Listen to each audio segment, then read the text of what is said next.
নমস্কাৰ বন্ধু বান্ধৱীসকল, কেনে আছে? আশা কৰোঁ সকলোৰে ভাল। মোৰো ভালেই। মই টিফিনলৈ বুলি অলপ চুজি বনালোঁ। খুব খৰধৰকৈ বনাইছোঁ। তাৰ আগতে খাবলৈ বুলি অলপ বনাইছিলোঁ আৰু পিছত যেতিয়া কমি গ'ল মই আকৌ অলপমান সেই কেৰাহীটোতে বনাই দিলোঁ। গতিকে কেৰাহীটো লেতেৰা বুলি একদমেই নাভাবিব। চুজিখিনি মই কেনেকৈ প্ৰস্তুত কৰিলোঁ তাকে দেখুৱাবলৈ ভিডিঅ'টো প্ৰস্তুত কৰিছোঁ। বাৰু যা হওক, প্ৰথমতে মই আপোনালোকে দেখাৰ ধৰণে মই তাত মিঠাতেল নহয় ৰিফাইন অলপ দি দিছোঁ। তাত ইলাচি 2টা দি দিছোঁ। তাৰপাছত চুজিখিনি দিলোঁ। চুজিখিনি দি অলপ ভাজি ল'লোঁ। ভাজি থাকোঁতে মই অকণমান ঘি দি দিছোঁ আৰু আমুলৰ পেকেট এটা আছিল আৰু আমুলৰ পেকেটটোও দি দিছোঁ যাতে খাবলৈ অলপ ভাল লগা হয়।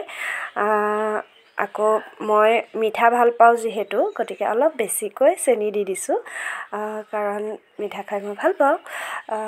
আপোনালোকে ইচ্ছা কৰিলে কমকৈও ল'ব পাৰে। তাৰপাছত মই অলপ ৰংচোৱা হোৱালৈ ভাজি থাকিলোঁ। অকণমান গাখীৰ পানী আছিলে সেইখিনিকো মই দি দিছোঁ।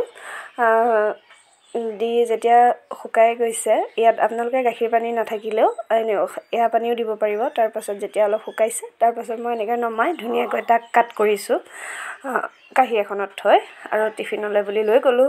খাবলৈ খুব সোৱাদ লগা হৈছে। আপোনালোকে চেষ্টা কৰি চাব পাৰে আৰু আপোনালোকে নজনা কথা নহয় বাৰু, তথাপিও এনেকৈ বনাই চাব, ভাল লাগে খাই। আজিলৈ ইমানেই, ধন্যবাদ।